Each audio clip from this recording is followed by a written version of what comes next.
Warning, this content is for entertainment and educational purposes only. This video is brought to you by First Detachment Nutrition. Battle tested, expert formulated. Use discount code AB10 at checkout for 10% off.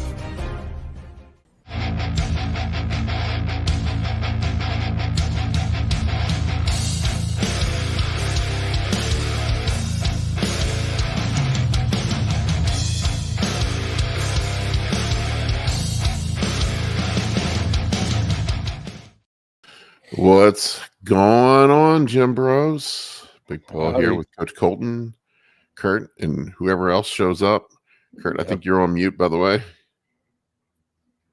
Yeah. Merry Christmas, you guys. Merry Christmas. Back at you. Yeah. It's funny. My girlfriend, she's Jewish, and she gets very upset when people say Merry Christmas to her. She's like, I'm Jewish. So I'm very careful to say happy holidays these days. Just to not offend anybody. Culturally appropriate, you know. Is it currently still Hanukkah now? No, Hanukkah's over. Okay. Yeah, it's over with. But yeah, it's Christmas weekend, man, and I'm still in the gym. Yeah. Do you guys work out on Christmas Day or no? Are you a maniac like that? I love Christmas Day working out, dude. I think it's like the best time to work out. You know. Destination Dallas is really cool where they open their gym for free on Christmas Day because they know that most gyms are already closed. Yeah, see, it's just cool to show up there, and then all like the hardcore guys are there, all the bodybuilders who try to go to other gyms but they're already closed. So it's nice because everyone gets to kind of meet up and talk, and it's like a little celebration in a way. Yeah, that's really neat. Really cool. Yeah, that's a very cool thing. Yeah, my gym, it's I work out at the shop gym here in Washington, D.C. area, but it's sort of the bodybuilding gym for the area. Bodybuilding and powerlifting, but if you're a member, you get a key. You can go whenever you want. Yeah. You pay a little extra for it. It's like $10-15 a month or something, but they give you a key card and you come in whenever. So yeah, it'll probably be full there on Christmas, but I will definitely get Christmas is chest day for me. So Monday, International Chest Day. Yeah, actually, it's chest day for me too. Holy shit, that's funny. Unintentionally mixing up. That's cool. You guys keep the same days? Like, is Saturday always the same day for you guys? Yeah, it's for me. It's just because it's like my work cadence. That's really the biggest thing. Like, I have set days for check-ins and set days for like company meetings and stuff. So it's like, those are the days where I'm like, all right, those have to be rest days. And then everything else just kind of falls in line. It's funny. Colin and I have been working out together for 6 years now, 5 years, something like that. And he can never remember what he's like, what are we working today? Oh my God. It's hilarious. And where is he? I have no idea. He is without his wife this weekend. So he's probably stayed up way too late playing video games. There he is. Has no direction. We were just talking about you. Colin relapsed. That's what it was. I got super high and I lost track of time. I'm just kidding. My wife is out of town. She's visiting her family in St. Louis, and I've just been bacheloring it up, and I lost track of time. I told them you were probably playing video games. We were talking about. I was playing video games. I know you too well. Wink, wink, wink. We were talking about whether or not we were going to work out on Christmas Day, and I'm like, Colin and I have been working out for 5 years now, and he doesn't know what workout it is. That's not true. We do three different workouts, and I have about a 33% success rate in guessing what we're doing. So don't sell me short. I don't. It's like, do I need my straps for back day? And I'm like, dude, we're doing legs. I walk into the gym with like my Versa grips, and it's leg day. I'm like, oh, I knew that. Hey, Colin's got some strong ass legs, by the way. He crushes me on legs. That's about the only thing I can even compete with you on. But yeah, thank you for saying you're that. pretty strong, man. You hang with me on most stuff. I got a question about leg day actually for you guys, because I thought this was kind of interesting. I don't know if you saw, but on Anabolic bodybuilding, or not, and that's us, bodybuilding and bullocks or whatever, like Fouad's thing.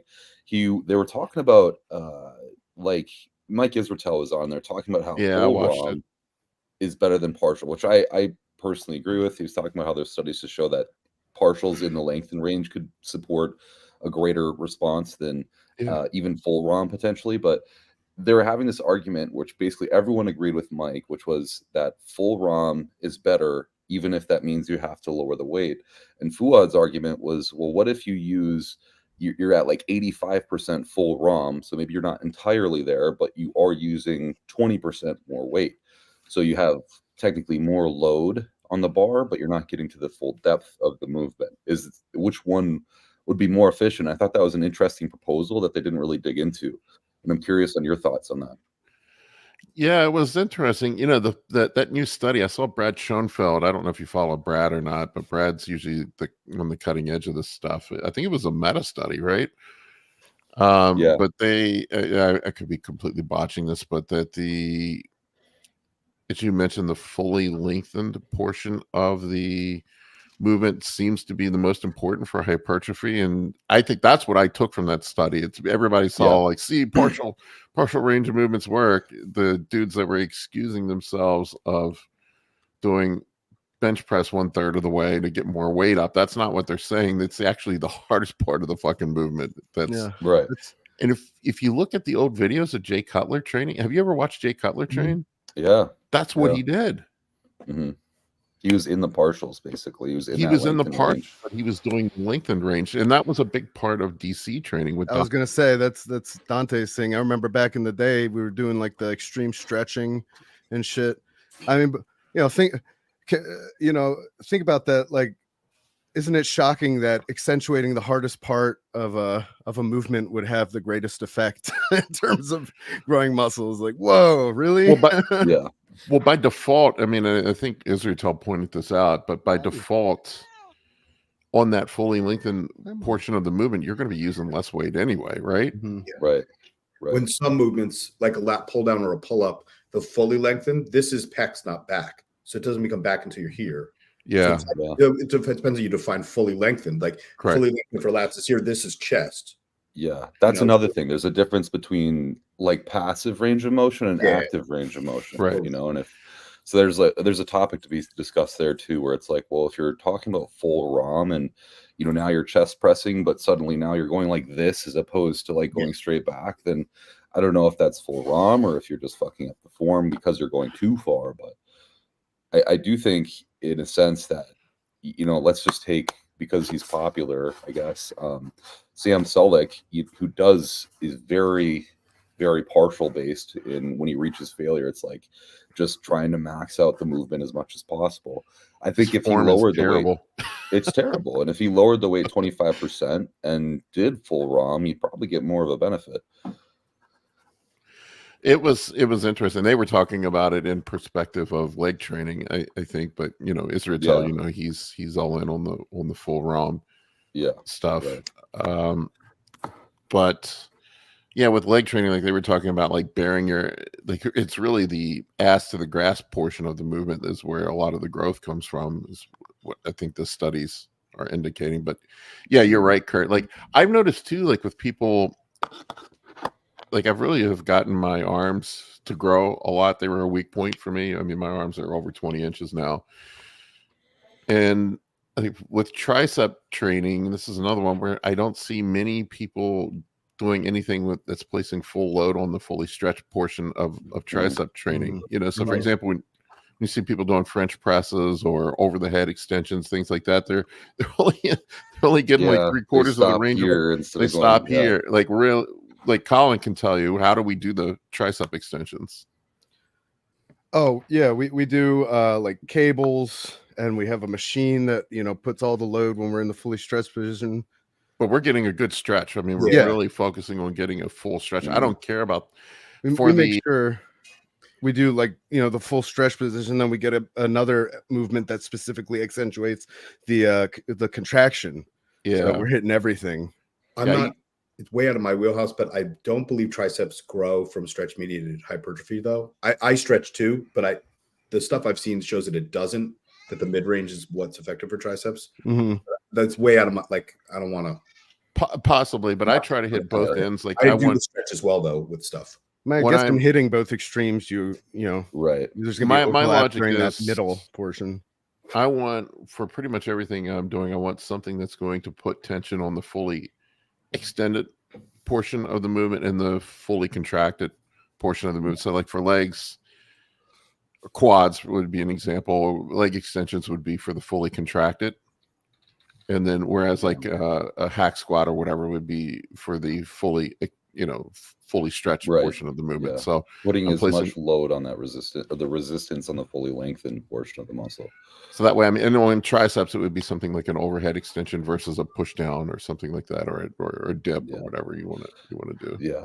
There's also the tricky thing is whilst one muscle might be more reactive to like a mid, shortened, or lengthened position, there's also regional hypertrophy. So we can see like certain portions of muscle fibers can grow in response to resistance compared to others. So I think it's just like it's worth your benefit, I guess, to do every bias of movement. Like, Paul just said a hack squat or a pendulum with something like a leg extension that works to shorten range. I think those are your best bets, which I think most people are already doing. It's just maybe improving that form. Yeah, and if I recall correctly, it's been a while since I've read Mike's book, The Scientific Principles of Hypertrophy, but the way he constructs workouts is, if I recall correctly, don't kill me, Mike, if you're listening, but I recall him having exercises that hit both ends of it. I think that's the way he constructed his workouts. I'll see if I can get him on here sometime. That'd be fun. See if I can talk him into coming on here. But that was a fun podcast. I was laughing at the beginning. He was telling Fouad not to ask too many science questions because he said I'm high as fuck. He's like, this is my scheduled off day. I just want to let you know I got high as fuck. Yeah, so you just finished grading term papers or something. He's all burned out. The stuff they got. If y'all haven't watched that, you got it, because towards the end, the shit they got into, I'm like, holy fuck, dude. You're talking about some X-rated stuff, man. That's hilarious. Mike is funny. Does Mike still teach? Yeah. Well, good for him. Yeah, he's still teaching. It's impressive. I was just noticing this too, Josh. Doesn't he look like a comic book character right now? Fucking giant ass traps on Kurt. Yeah. You look like you've been like illustrated by Jim Lee, my dude. Are those? Is that a hoodie or what the fuck is that? No. It's just his traps, dude. Let's bring my upper back up. So that's called 18 units of Serostim. That's what that is. There's Dr. Todd. What's up, Todd? Fresh out of bed. Colton, I came home the other day and I have to wear like an extra large for most things now. And I came home, my wife was like, "What the fuck is that? What are you wearing?" I was like, "T-shirt." She's like, "What size is that?" So she's like, "It's really long." I'm like, "I'm 5'7". She's like, "It's really long on you." I don't know what I'm supposed to do. I don't fit in anything else anymore. Yeah, extra large. Extra large is like child's clothes on me. I know. So it's like, are you guys like this with pants? I cannot fucking find pants that fit nothing, me. dude.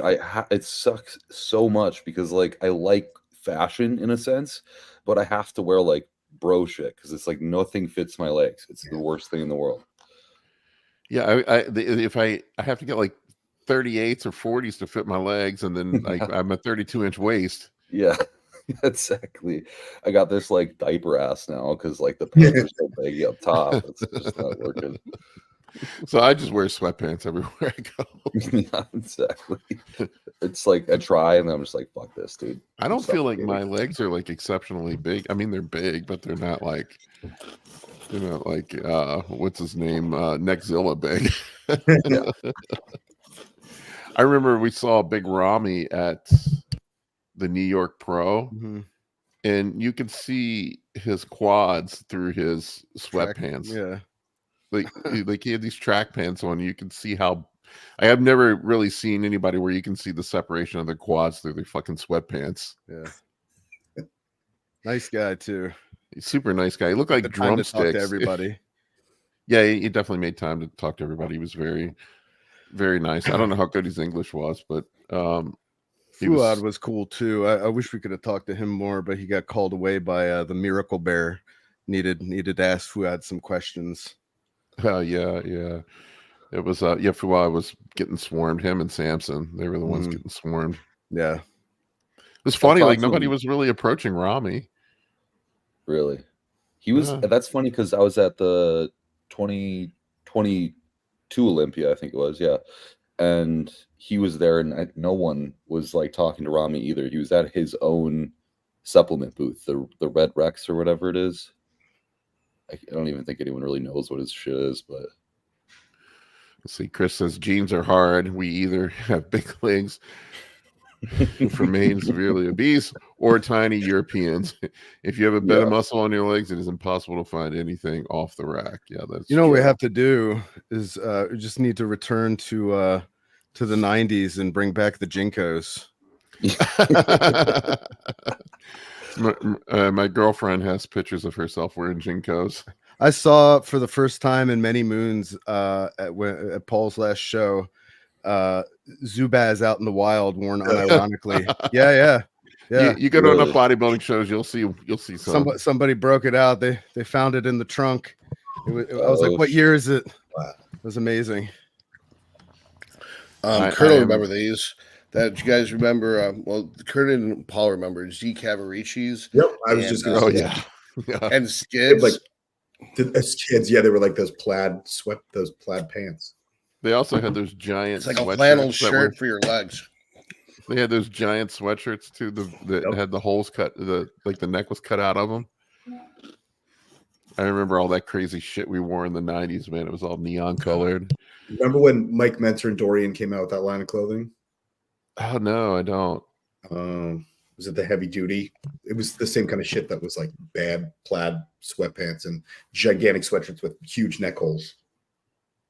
That's hilarious. Like, unless you were the size of Dorian, you look like an idiot wearing the thing.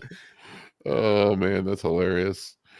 Some of the stuff we wore in the 90s were ridiculous. Everybody wore sweatpants, or not sweatpants, but the spandex. You remember the stripe, the pinstripe sweat or his spandex pants that everybody would That's wear. All Ronnie wore, man. I guarantee you it's about to all come back into fashion again. It's going to be in vogue to dress and accessorize like it's the 90s again here shortly, I'm sure. I have a good shit. It's like every 30 years it cycles. Whatever was popular 30 years ago becomes popular again for a bit. I have a good spandex story for you. I used to wear those stupid spandex pants, and I completely blew the ass out of them when I was doing squats.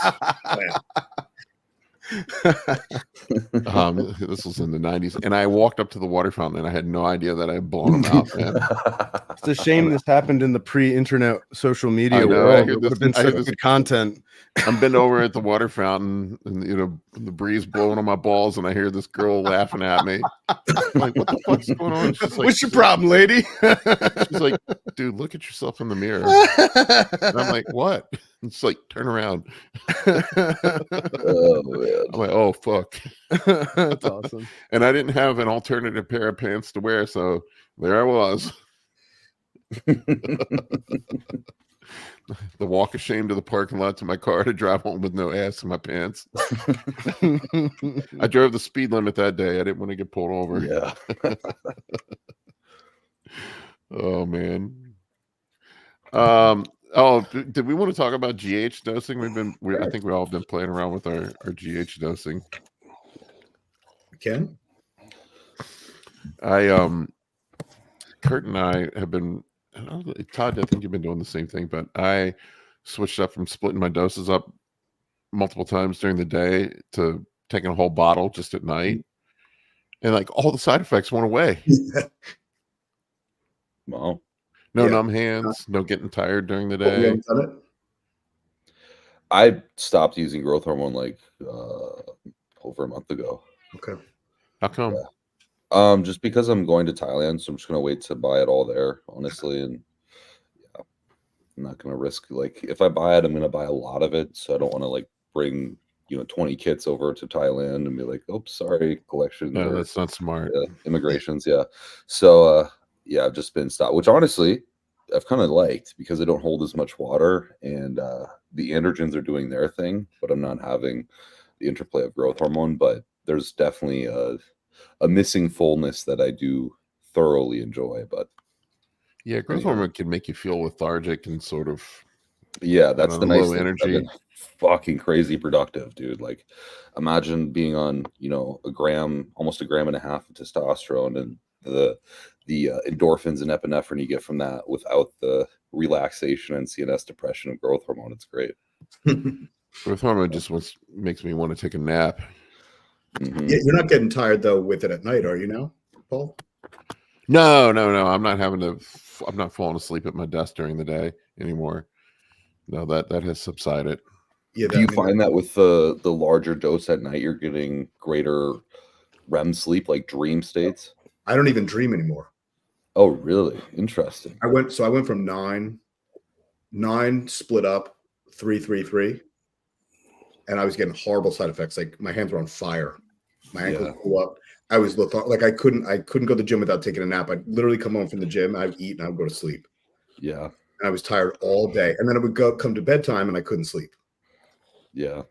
And when we decided to try it as the Serostim instructions say, take whole bottle at night if you weigh over 140 pounds. So I was just diluting the whole bottle with 0.5 mLs of water and just shooting the whole thing. And like, I don't know, within an hour, like I can't even keep my eyes open. And then the last thing I remember is shutting the light off, and then my alarm goes off in the morning. I don't have no dreams, nothing. Wow. And then lethargic during the day, I actually feel good. And my weight went up by almost 1 kilogram a day. So almost 2 pounds a day.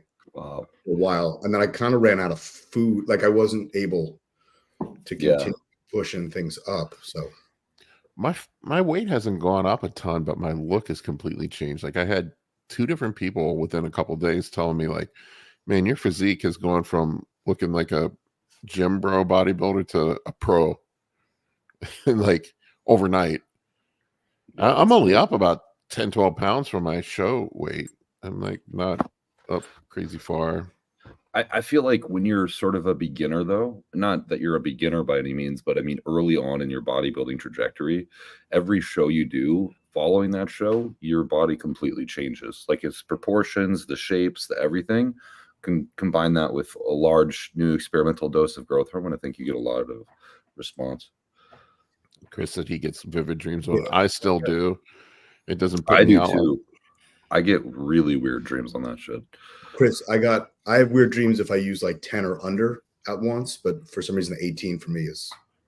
I wonder if it just puts you out so far. I always wondered. I think Todd and I were talking about this. I wonder if that's part of the mechanism of the growth because you're just so deeply. Yeah. So I didn't change anything else. Androgen load stayed the same. Food stayed the same until I couldn't sustain. Like, so what was my low day, which was still hot for most humans, it's still high. It was making me go hypo. Like with my new weight, it's now my low day is too low. So I also did this for a week. Try smoking a bunch of weed before bed. No dreams either. Dr. Tim. So no dreams there. So I switched to the whole bottle at night with Meditropin, and all of the side effects went away, but I also switched to subcutaneous at the same time. And I've, there's no numbness, no burning, but I was still just as tired. I'd still be exhausted when I woke up. I'd still be exhausted every time I sat down. So I didn't improve the bad side effects. It just took away the side effects and let me know the GH was working. Then I switched to Serostim before bed, and I slept really good for a few nights with vivid dreams, and then the dreams have kind of fallen off and the sleeping being as good. So my size didn't change. I noticed that I wasn't as full when I switched to once a day from 3 times a day. I also wasn't losing fat as fast. In fact, I started gaining fat.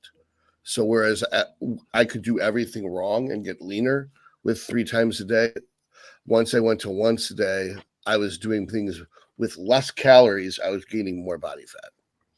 So I was going to ride this out until I got some blood work done, probably Christmas, and then switch back to 3-a-day intramuscular because I haven't seen any benefit from once a day. I haven't seen any benefit from sub-Q, except I'm now getting skin irritation, whereas I never got any irritation from intramuscular. And I haven't seen a dramatic difference between the Serostim and the Meditropin, and not enough to justify the 5 times the price. One thing I did do as an experiment is I did 2 bottles of Meditropin, did 34 units of Meditropin, and I got better sleep. My arms were numb. I burnt a ton of fat. So for sure, 2 bottles of Meditropin is stronger than 1 bottle of Serostim. And since it's 5 times the price to get Serostim the Meditropin. So to me, after I go through this experiment with the Serostim, I will probably just use more Meditropin rather than use more Serostim. Where's Chase at when we need him? I know. The only difference I know between Meditropin and the Serostim was Serostim, because it just has the phosphoric acid in it as a buffer, it dissolves like instantly. So you can put the water in and pull it immediately. And the Meditropin you kind of have to let sit for a couple minutes, right? It's like caking stuff in it. And then if I used anything less than a milliliter of water with it, I would get irritation. Like I get like a lump from it. With the Serostim, no matter what amount I use, I don't get any skin irritation. But also that's sub-Q and you have no body fat. Yeah, I've only done sub-Q. Right. So I think all over the place. I've done on my thighs. I'll move it. I think that if somebody has a lot of body fat, which is what this is intended for, is that it's not intended for bodybuilders to get shredded or jacked. It's intended for people with AIDS. And AIDS people probably have they probably supposed fat, that they've got fat around their belly button, but they don't have muscle. So that fat is probably where it's supposed to be. If you don't have any fat, it's right on the nerve and it's right on the skin. So if it crystallizes because it doesn't dissolve fully, it's going to be like having sand under your skin that's going to draw some water for inflammation. Well, you guys pretty much have been talking about Ricky's question that we've had in the in the lurch here. Yeah, I mean the thing is I personally, in a classic physique category, our trunks are a little bit bigger, so it's cool because I get to cover some of this up. But I have certainly accumulated scars from subcutaneous injections, where intramuscular there's no inherent apparent any like aberrations within my skin texture or anything like that. And I guess the last thing I'd like is if you do have an irritated injection, you get some sort of scar tissue on the surface of your skin. It doesn't look fashionable compared in the sense of bodybuilding compared to, maybe you develop some scar tissue intramuscularly. While it's probably not as great, it's still probably better than having that as a representation of what you did. My stomach's so fucked up. Doesn't matter. It's all scarred up. I just jam everything in there. I've had so many surgeries and it's fat. It's all fucked up. Just like, who cares at this point? Yeah, I don't even care. I'm 50 years old, man. My shit's all fucked up. Whatever. I don't know. I've done it both ways. I may go back to the. I do anecdotally speaking. I did notice, like what Todd was saying, that it did seem to be that I stayed leaner when I was splitting the doses up. But I don't know. I mean, I was also on contest prep, so it makes sense because if you do it in one dose, right? Like, so you've reached your ceiling with the GH only one time a day. Like, you've hit it. If you take 18, you've reached a ceiling at 1.7 once, versus if you split it up, you hit 1.7, 1.7, 1.7. There is fat loss indirectly from IGF, but it's from binding to insulin receptor and stopping fat accrual, not loss. Does that make any sense? Right. Like, right. If you lose fat, if someone wants to lose fat and use GH, I don't think injecting a bottle at night before bed is the way to do it. If they want to grow from it, I think it's an advantageous way to grow. The other, realistically, like, just because Todd will inject 4 or 5 times a day, I don't know if the average person can leave work 4 or 5 times a day. No, I don't. I definitely feel that there's 2 reasons why they have this protocol. It's sub-Q and once a day because most people don't want to do any shots ever. Certainly not 3 shots a day. So they'll sell more product if they make it palatable. So injecting your fat once a day is going to be more palatable than injecting a muscle you can't reach with the insulin syringe because you have too much fat on your body 3 times a day. That I didn't realize this, that when I started working with regular people and that they don't have the ability to inject muscle, that they have a layer of fat over their muscles covering their whole body. I thought that people were like me and the only place they have fat is their ass and their midsection, but their arms and their shoulders are pretty much fat free. But I have a lot of clients that are like, in order for me to even touch the muscle, I have to use a hypodermic syringe. So obviously you can't draw up 2/100th of a whatever in a hypodermic syringe. So that's why the protocol is there, is for patient compliance. And I know that also, for what Kurt had said in the past, there is a special property of anti-cortisol effect from having a huge dose before bed. And the main purpose in AIDS patients is to fight catabolism, not stimulate anabolism. And although they should be the same, they're not always exactly the same. So it stops 11 beta hydroxysteroid. The enzymes. Isn't that the cortisone to cortisol conversion in fat and in muscle? So it's using, and it's dose dependent. So the more GH used in a bolus is going to stop more cortisol, right? And it's going to lower forehead box, all the genes that people with AIDS are expressing that we're not really expressing. Which means cortisone is more of a mineral corticoid, correct? So that retains the water. So if you're not retaining water on it, it ain't working. No, and that's why we all like our ankles blow up, is because it's blocking that. So you're not really making a lot of cortisol. You're just keeping cortisol. So case in point, if with the before bed protocol, you have less ankle edema than throughout the day protocol, you're just getting less out of it because you're not blocking as much of the conversion of the cortisone to cortisol, which means you're probably not converting as much to IGF-1, at least in the muscular level.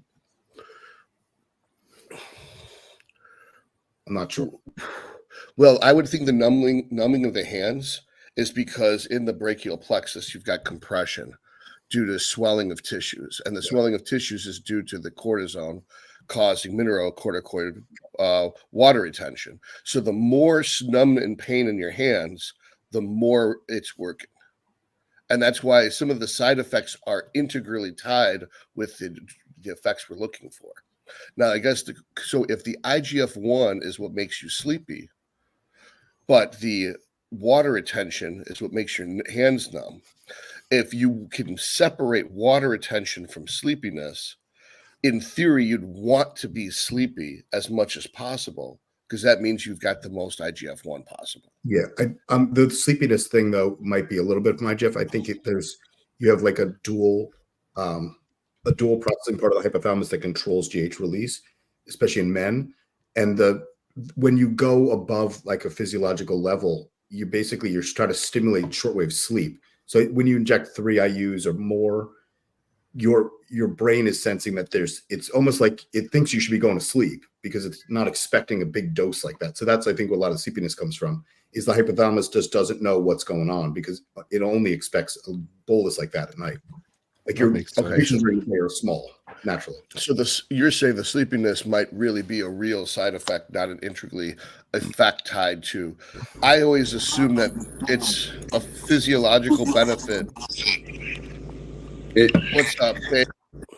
Growth hormone is of itself a circadian-driven hormone, though. Like it intricately implicates itself in like the supraclamastic nucleus, specifically IGF-1. And then the thing is IGF-1 is mediating insulin receptor, which also downstream suppresses central nervous system function. So inherently, it's going to cause sleepiness if it is causing IGF-1, but also growth hormone. Both. Yeah, I'm just saying there's lots of things that are causing the sleepiness. Yeah, right. Because in my case, I was getting exhausted at the exact same times 2 hours after I would have done my morning and midday injections, even when I wasn't doing them, which makes me think that it was IGF-1 mediated. I guess the only reason why the bedtime thing would be advantageous would be, one, you sleep better with a big bolus at night. And so my compromise that I talked about with Kurt was, instead of doing 6, 6, and 6, do 2, 14. Then you're still stimulating localized IGF-1 conversion, but you're still getting a shitload at bedtime. Then you can titrate back on your bedtime dose to find the perfect amount that the minimum you can take before bed to get the best sleep possible. The point that the asymptote is basically the point of maximal return on the asymptote of sleep quality. And then the remainder quantity you divide between the first 2 shots in the day. So it might be 2, 2, and 14. It could be 3, 3, and 12. It could be 4, 4, and 10. But the more you spread it out, the more muscle growth you're going to get, is my opinion based on the science. And my personal experience so far with this limited run hasn't dissuaded me from that opinion. Yeah, I think the fat loss is, I think you're definitely right about the fat loss. There's better fat loss if you split the dose up. Well, even when you're trying to grow, in those progress pictures, I gained 20 pounds, but I was leaner. And I think that's because of, if you can think this through though, like, I thought that was the goldfish, Todd. Oh, I didn't think it was the GH. That's my whole fat source. It's 36 grams of fat a day from goldfish, and that's it. But I think that the fact that I can eat goldfish and shit like that while still getting leaner, even though I'm gaining weight, is the holy grail. So who the fuck needs to cut? Like, let's say in theory, Paul is up 12 pounds, but he's not any fatter, right? Let's say he goes through this whole phase and he keeps putting on muscle at a rate of a half a pound a month, but he never gains any fat at all. He'll only have to cut for like 3 weeks for that show. So it extends his off season so much he can put more muscle on. So even if in an individual, 18 units before bed builds more per month, you have to take 4 or 5 months off a year to diet and potentially lose muscle is less advantageous than if you could just lean bulk all the way through from show to show to show, kind of like how Roman didn't have to cut for every show. He was eating 1,000 to 2,000 carbs a day for 6 months while he was competing. And he just, for a while he was getting bigger and leaner. Then he was just getting leaner because his metabolism was too fast. What's Roman's So what I'm hearing here, guys, is that I can have more McFlurries and more McDonald's. Is that what you're saying? Yeah. I'm saying we could start with 1 McFlurry and 1 McDouble, and then we can titrate up from there based off of response. I wouldn't just jump in with 5 McFlurries and 5 McDoubles and 5 apple pies. So the secret is to titrate the McFlurries and McDoubles up. You know what? I don't know if dairy would be. I have experience with a bolus of McFlurries in the evening. Anecdotally, that has worked quite well for me too. So how much GH do I have to take to eat all the McDonald's I want? Paul's asking the real question. That's the real question I want to know here. When you only have enough money to afford the dollar menu after buying growth hormone. I'm like a fucking 5-year-old man. I come off contest prep. Like, I don't go for the fancy food. I just want McDonald's.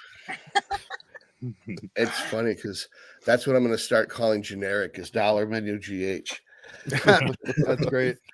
Because I got a question for you guys. Do you think your largest dose of the growth hormone should be at night if you're splitting it up though? You mean be wisest to put your largest That's at what night? Todd was saying. Yeah. I think I would start with, let's say, as like 1 unit, 2 unit, 3 unit, 4 unit, all the way up to 6 units before bed. And then if you're going to take more than 6 units, now start dragging them forward. Unless your primary goal is to stay lean while getting bigger, then I would say splitting them up evenly. But if you're dirty bulking, then put it all at the end if you don't give a shit about gaining fat or you're someone who doesn't gain fat. If you're someone who does gain fat, I would spread them out evenly and be very conservative with that going forward. That was literally my thought process because I'm up to like 12 right now. I'm experimenting with, and I've been just doing 4 morning, 4 pre-workout, and 4 at night, just to kind of make things simple. Now, Yeah, I how think- well do you sleep though? I've never slept very well, to be honest. I've noticed a big difference with my sleep quality. I would go 2, 2, and 8 and see if that's better. And if it is better, yeah, then you can play around with it. But go from 4 to 2, 2, and 8. Okay. What do you think, Kurt? I mean, for sleep, I definitely think bigger dose at night. You're more sensitive. You're going to use more. There's an instant response at sleep. I just think if someone like me doesn't really gain fat, I can get away with a bottle at night and grow just fine and not get fat. But I do see it because I wasn't getting any leaner doing that way. Where I was getting leaner, I was splitting it up. But I wasn't growing as fast. The issue I had, it's just like I just keep going back. It's like I couldn't keep myself awake during the day. I got to be productive during the day. I'm falling over asleep sitting at my desk. That's the part that I couldn't deal with. Maybe I'll just have to I get don't have one a less sleep McDouble. problem. I'm not having a sleep problem, staying awake during the day, but definitely getting numbness and fingertips and stuff like that. I wake up in the middle of the night like 5 times, 6 times a night, and my hands are completely asleep and numb. I haven't had any hand numbness with the whole bolus at night, and I was before. Yeah, it's I weird. have noticed it way too. And then I switched back just to see, and I went from 18 at night at once to 9, split up again just to see, and within 2 days my hands were on fire again. I couldn't sleep. Do you get the tightness in your hands too? Yeah, I can't grab anything. Yeah, it's not just numbness. Sometimes I just get my hands get really tight. Yeah, typing on the keyboard can get hard, honestly. Yeah. Did everyone's feet grow? I literally don't fit in any of my shoes anymore. None of them. Yeah. My feet I told you what I thought grew on me. Yeah. It just oh, dude, that too, bro. That too. There's a specific combination I love. I'm not even fucking joking about that. No, me either. Well, there's studies you could look it up that's been proven. Yeah. If a good combination would be a large enough growth hormone, Cialis, and a very potent DHT. You're pretty much good to go. It's not like I was sitting there measuring it beforehand, but like I had to upgrade to the bigger condoms. That's all I knew. I was like, these are splitting in half, man. This isn't working anymore. Well, that's bigger than the TV remote now. That's the secret reason why it's used in AIDS, though, is because then they can't have sex with anyone because they're too big. My hands definitely got bigger. They didn't get longer, they got wider. Wider. Yeah, my hands wide ass fucking hands now, man. Like club hands. All you have to do is go to a bodybuilding show and shake some pro bodybuilders' hands, man. You'll know what I'm talking about. Get that hamburger helper hands. Yeah, I know. The Wreck-It Ralph hand, I call it. I mean, I'm big gonna jump Ramy's off, hand. guys. I just wanted to say hi real quick. All right. All right, Hey dude. guys. Hey guys. Merry Have a good day. Christmas. Merry Christmas to Bye. you. Happy holidays. May Santa put a box of Serostim in your stomach. Yeah. God bless, please. And Joshua Perry with the fuck's a condom for weak people. Yeah. I don't date people that use a condom, bro. Fuck that shit. I would do site injections on my dick to make it grow faster, but we already talked about the problem of, like not being able to get through the fat. Like, got a fat dick. My couch pulls out. I don't. Hey. That would be a good t-shirt. Anabolic bodybuilding. My couch pulls out. I don't. Yeah, let's put that in the maybe pile, huh? The only thing coming out is 3 cc's. Let's fucking go. Chase said sorry he's driving to Michigan today. So yeah, Krista, that sucks for jiu-jitsu. Yeah, you're right, man. After class of gripping geese, my fingers are fucked. A lot worse with HGH. Yeah, that would be a problem. So you got to use those monkey grips, man. Yeah. When I go to Thailand, I legally am minded to compete in Muay Thai for my visa. So it's going to be really interesting. I'm going to have to learn how to fight in Muay Thai, and I'm also probably going to be on the highest dose of growth hormone I've ever been on. So we'll see how it goes. That's why I like jiu-jitsu better than Muay Thai. I don't like getting hit in the face. Have you ever trained Muay Only Thai or jiu-jitsu, never Okay. Muay Thai. Only Yeah, me jiu-jitsu. neither. It looks very interesting though. took- there's some concepts that transfer over, like the elbow to knee shield is used in Muay Thai while standing, just as it is in jiu-jitsu while grappling. I took one class, Colin. I don't know if you remember. A long time ago, yeah. I took one class. You almost died. Yeah, well, I wasn't keeping my guard up, and Kristen, the girl that taught the class, punched me in the fucking face and almost knocked me out. Oh man, she's like, "Keep your guard up, keep your guard up." Like, if you know Kristen, she just like refuses. She's harder than most of the dudes. Like, you know, like she never takes it easy on anyone, and I think she probably enjoyed popping Paul. To be honest with you, like, this bitch just punched me in the face. Like hard. It wasn't. Yeah, she's tough. I'd been there for a while though, so I guess I was part of the crew. But yeah, we used to roll in jiu-jitsu, man. She was Todd's muted by accident, or maybe on purpose. Todd's muted. There we go. I unmuted him. Sorry about that. I put him in timeout while he was chomping on goldfish. Sorry. Well, I usually hit the mute button on the mic, but I forgot at that point. So I'm just trying to be mindful of. Apparently on Spotify, it's like horrendous when we start eating, so I'm trying to be more mindful of it. Head kicks are rare, but leg kicks, those leg kicks are brutal, man. Kristen, the girl from my school, she has some videos up on her Facebook page of dudes wanting to eat her leg kick, and she would kick him in the legs, and these guys would be laying on the floor crying. It's hilarious. Oh man. We had she was also a black belt in jiu-jitsu. I remember we'd have the dudes roll in that would have the big egos at class, and the professor would put her on these guys, and she'd kick the shit out of these guys. Yeah, that's what I'm scared about. I'm gonna get humbled as fuck. Nothing's more humbling than getting your ass kicked by a 130-pound woman. I'm sure they'll take it easy on you. They won't beat you up too bad if you don't go in all cocky. Oh man, I've seen some fucking videos. They don't speak English, so they're just kind of fucking throwing punches, and you're just like, all right. Yes, they take it seriously over there, man. They don't fuck around. No, they don't. So, Aaron is one of Vigor Steve's best friends, and he's Aaron doing it as well. And every time I'm watching him, he's just like, the people around him are like going so fast. He's obviously big and burly and slow, but I'm just like, these guys are like serious. They're like yelling at each other and fucking ripping into each other. I'm like, okay. Oh, they don't mess around over there, man. Yeah. So you have to learn Muay Thai as a condition of your visa? Yeah. I'm getting a Muay Thai visa.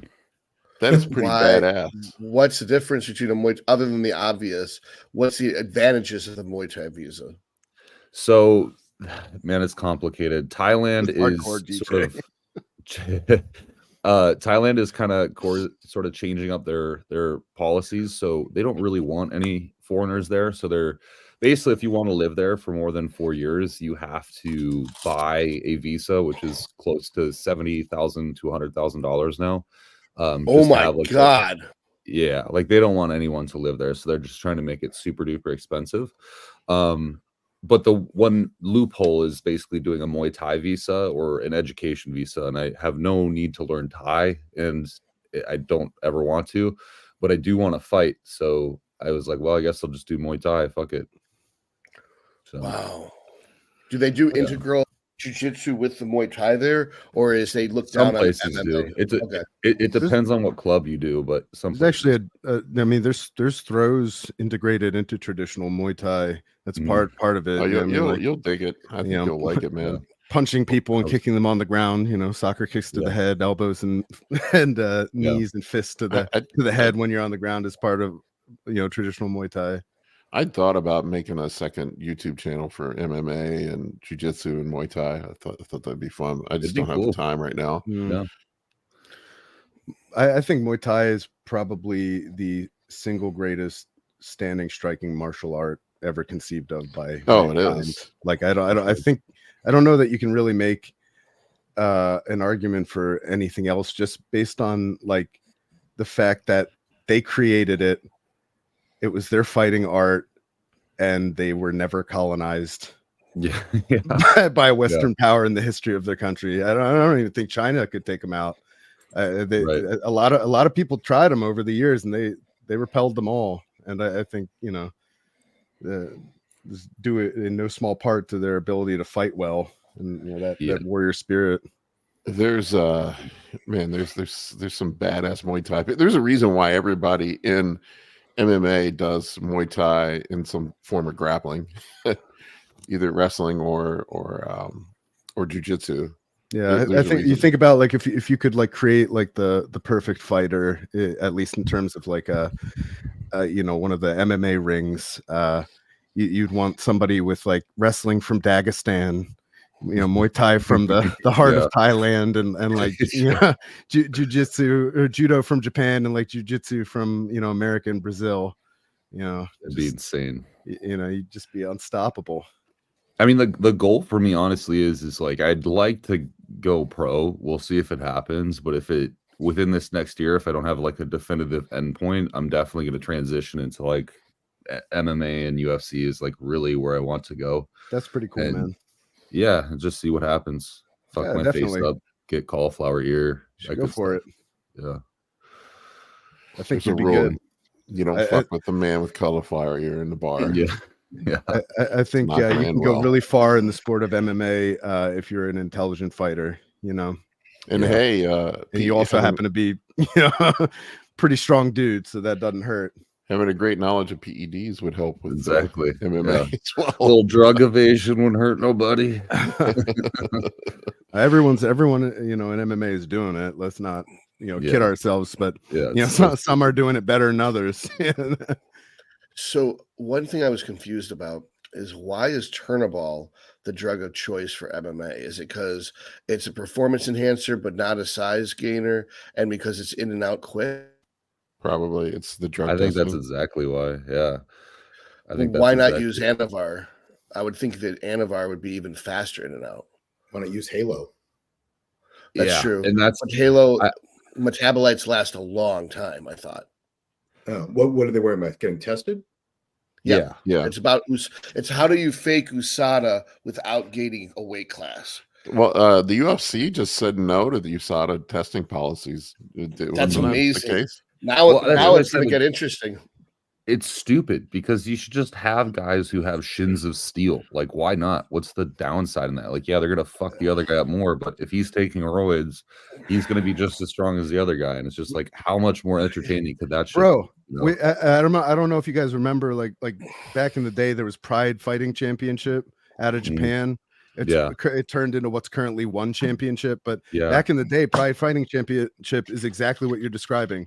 The greatest fighters from all around the world, various disciplines, and mixed martial artists, and they didn't drug test. They were taking all the fucking drugs. It was like, you had like Fedor Emelianenko, who's like a real life, like, you know, fucking Ivan Drago, you know, like Mirko Krokop, like all these like giant stars. It was like watching Street Fighter video game played out in a ring, like all night long. It was the coolest fucking shit. Like, TRT Vitor, Belfort, Quentin Rampage Jackson. I mean, like all like the you know. Mark Coleman fought a bunch of times, Boss Rutan. Anyway, but let's bring it back. I'm saying.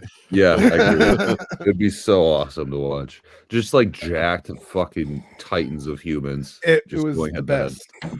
I remember Vitor. He was something else, man. Yeah, he was the phenom. Can you imagine how exponentially different our careers would be if professional sports allowed drug use? We'd probably get hired a lot more by a lot more diverse of people.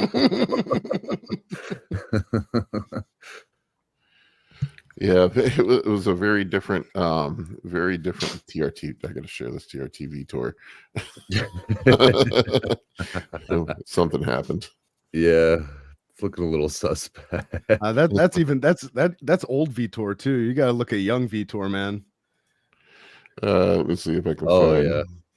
I remember this shit, dude. Hey, yeah, he's looking like fucking yo.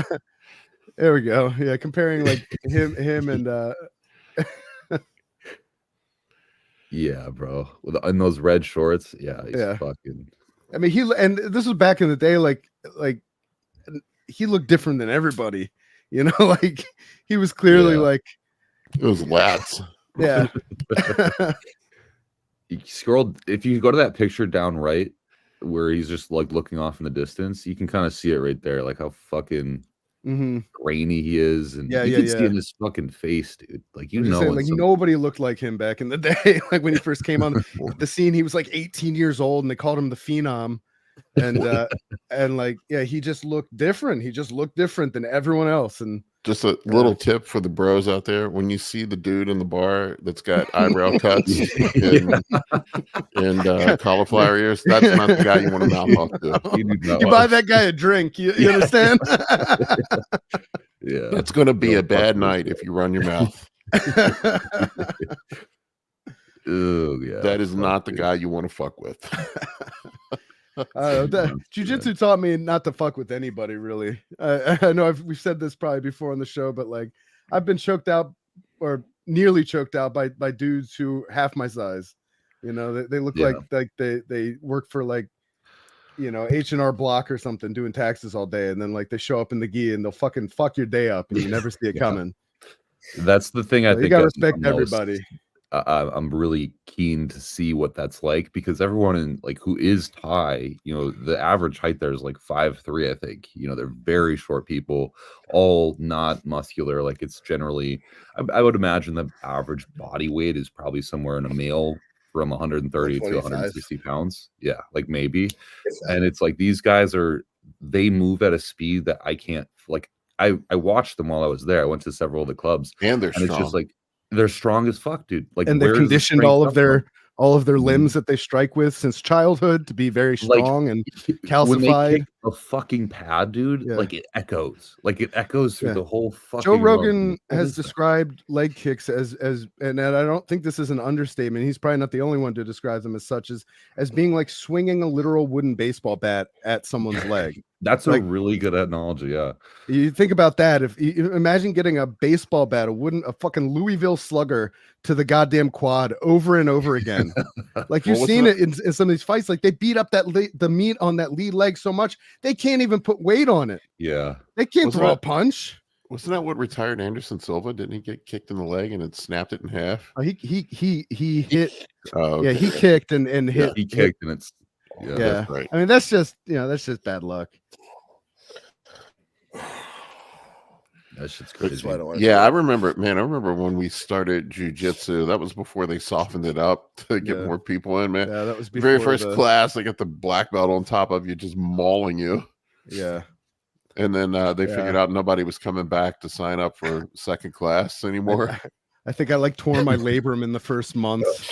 Like, but you know, you live and learn. Like I learned what an Americana was that day. You know, I remember Professor talking about how like you couldn't figure out why people weren't signing up after the free class because it's not fun. And then they realized they had to like have like a no rolling for 90 days rule or something. Like, get your ass kicked. Some 240-pound brown belts side control for 2 hours. Yeah, sign me up. Well, you know as well as I do. Once you got some experience and some mileage on you, and you saw that new guy roll into class, you were like a dog salivating for a bone. Yeah, like I'm gonna beat this dude up. It's legal. Likes training in the gi more than no gi as a big guy because it's slower and there's more grips available. Oh yeah, I understand that. Yeah. And he says in no gi, small guys are like slippery eels. Like, and what he's describing is exactly like you want to beat a big guy in a jiu-jitsu match or a grappling match, you tire him out. You'd be difficult to handle, and if you're difficult to handle long enough as a against a big guy, he's going to get tired, and once he gets tired, he's going to start making mistakes. You can choke him out. Danny said in the city where I live in the UK, CCTV camera picked up a big guy intimidating and threatening a little old lady. Oh, so good. Until the little old lady, it turned out to be a local MMA fighter. Tell me she hip tossed him right on the fucking concrete on his head. That's awesome. Mark Kerr, I remember him too. Mark Kerr, the smashing machine, they called him. Yeah. He was a D1 wrestler. he's like you hear him talk like outside of the ring. He sounds like he should be like a professional like kitten fosterer or something. You know, he's like the gentlest soul. But then you put him in the ring, and yeah, the aptly named Smashing Machine. He's fucking no neck. humongous, dude. He was often, unfortunately, he was using a lot of painkillers for a long time, which worked to his advantage probably to some extent earlier on in his career.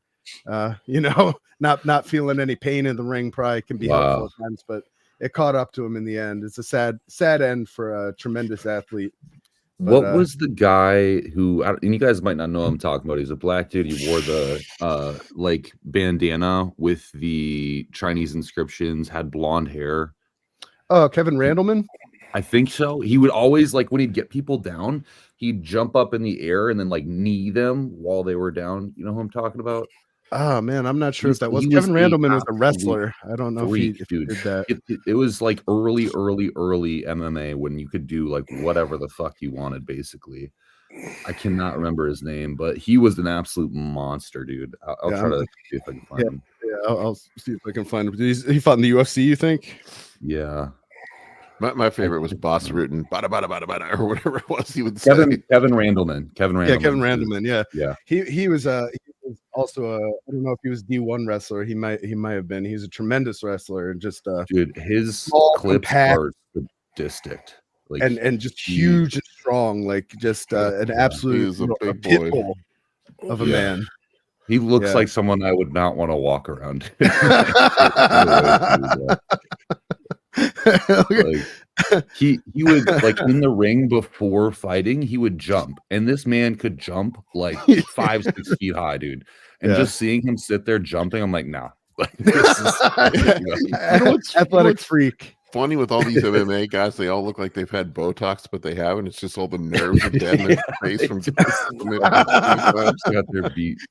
So they're incapable of expressing emotions other than anger. That is not a man you want to mess with. No, dude. No. It's fucked. Yeah, he's a scary motherfucker, dude. He's a really big chest. Yeah.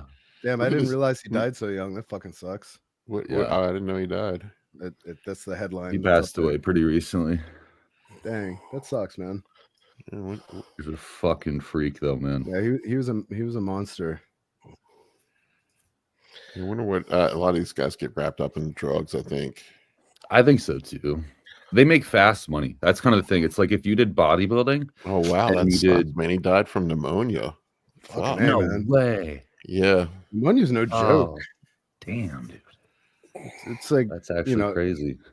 If you don't take it seriously right away, it could fucking get the better of you quick. Said behind the brutality was a gentle soul. Being missed by many in the cage. Damn, bomber, dude. That's crazy. Rest in peace, Kevin Randleman. Highly entertaining fighter. Man, I had pneumonia last year. I never had it before. Man, it sneaks up on you. Like you don't like. I didn't realize like how sick I was. I was in the gym working out. I had the flu, and I like took 2 days off from the gym, and it just kept coming. Yeah, because I'm stubborn like that. I remember Todd's rule for working out. He's like, if you aren't puking and you don't have a fever, you can lift. I remember Todd. I guess we can add pneumonia to that list. Pneumonia. You weren't able to dance the electric slide at my wedding because of pneumonia. I had to bail on Colin's wedding because I got pneumonia. Pretty sure you would have a fever with pneumonia. I did, but I just ignored it. Right.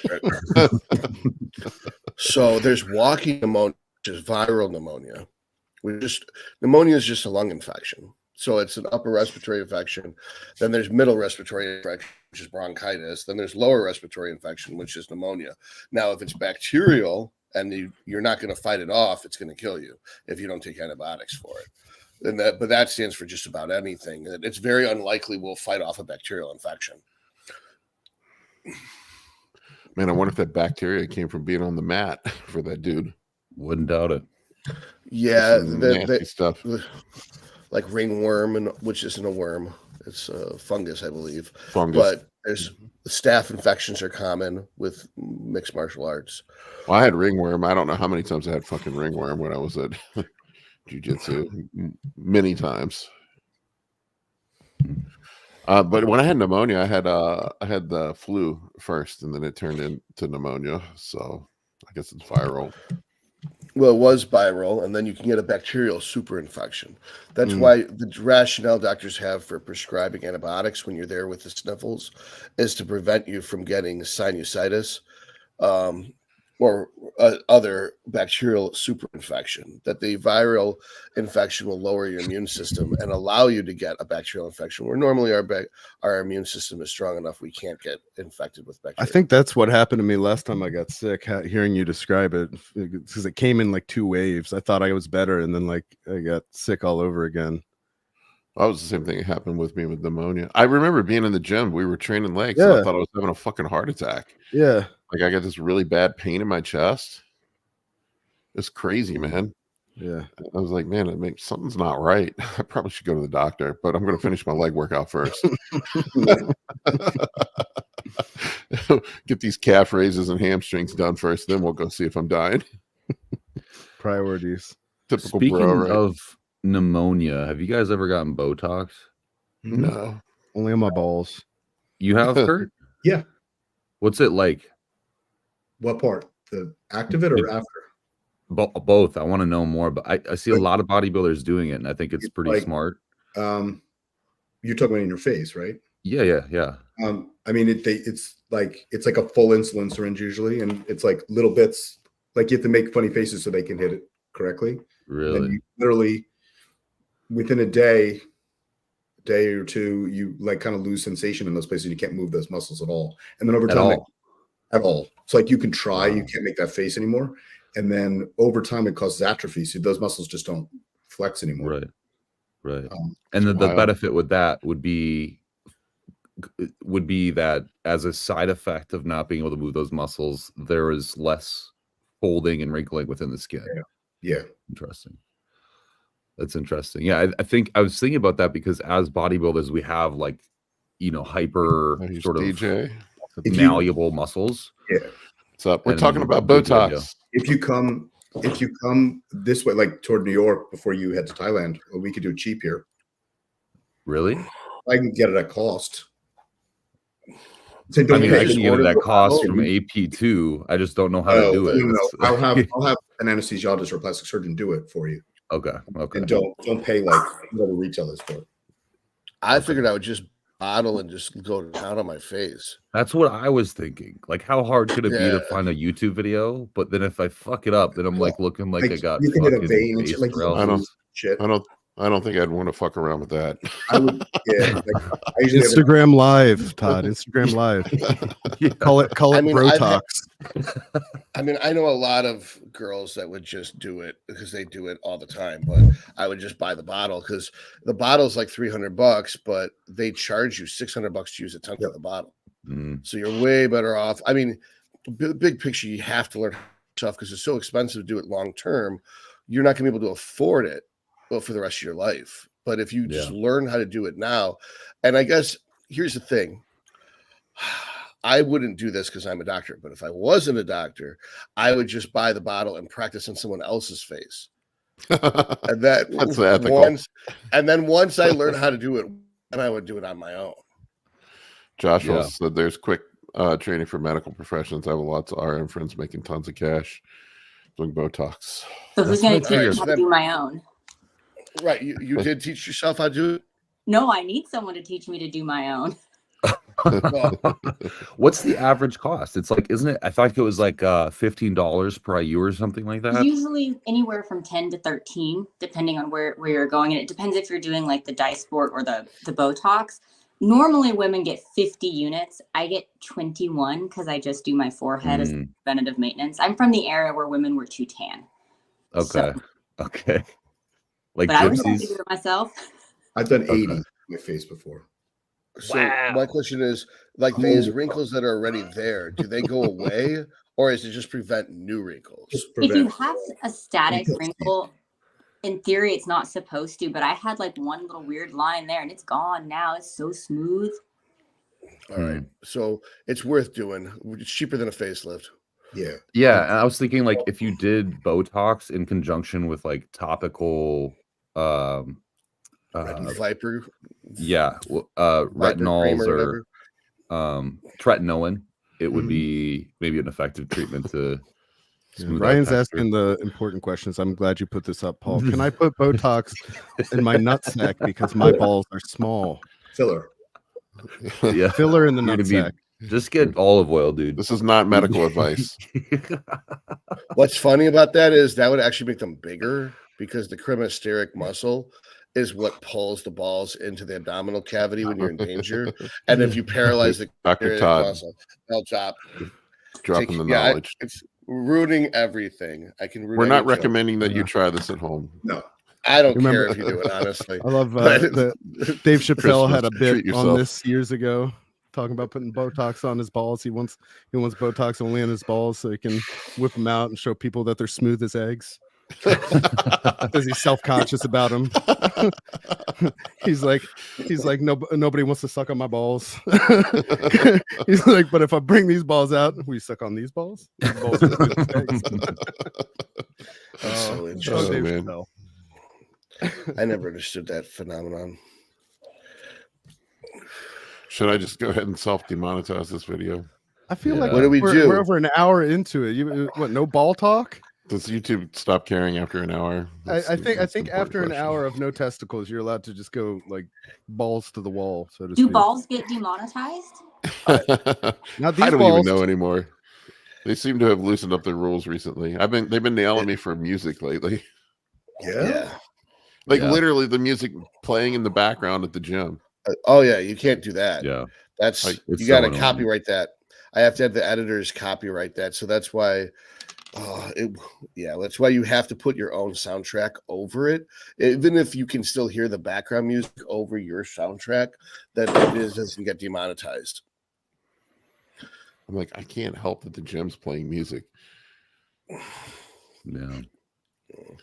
All right, we want to take some questions. Yeah. Tommy John paid cash money to ask if anyone has gone down the path of reading about GH antibodies or testing GHA. I was gonna bring this up last time we were on actually about peptide antibodies, and my understanding is that they don't upregulate because it's an endogenous hormone, but I could be wildly wrong there.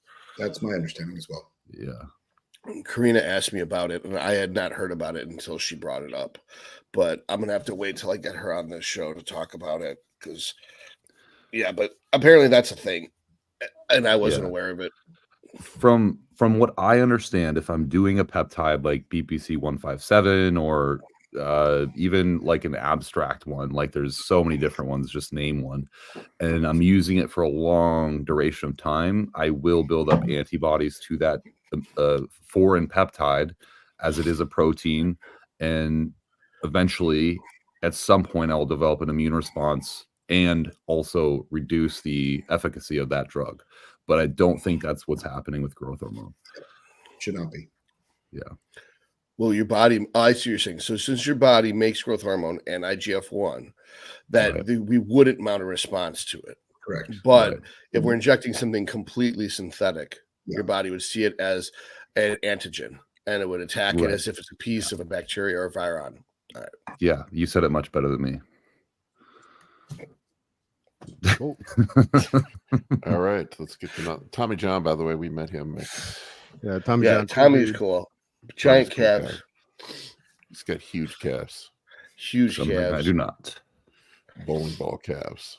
Not a question, but important, seasonally speaking. Joshua wants to take a moment to remember Hans Gruber, activist, bond trader, and beloved brother to Simon. Oh, but it ain't Christmas yet.